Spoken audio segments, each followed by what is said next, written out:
Herkese merhaba arkadaşlar, kanalımıza hoş geldiniz. Bugün sosyal medya bu hikayeyi bırakmıyor. Hayranları eski sahneleri tekrar tekrar paylaşıyor.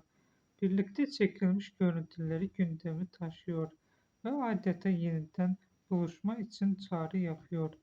Ve bu bilgi yapımcıların da dikkatini çekiyor. Kulislerde dolaşan bazı iddialara göre bu ikiliyi yeniden bir araya getirmek isteyen projeler olabilir.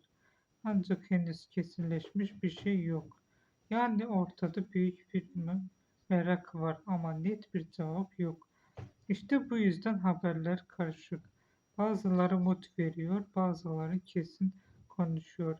Ama gerçek henüz açıklanmış değil. Belki de en doğru cümle yine onların kendi sözlerinde gizli.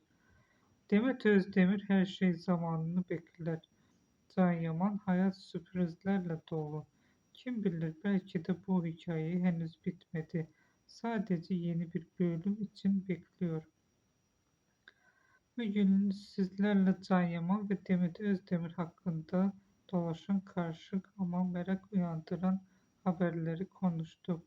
Sizce bu ikili yeniden bir projede buluşmalı mı? Yorumlarda mutlaka düşüncelerinizi bizimle paylaşın. İzlediğiniz için teşekkürler. Kanalımıza abone olmayı ve videoyu beğenmeyi unutmayın. Bir sonraki videoda görüşmek üzere. Hoşça kalın.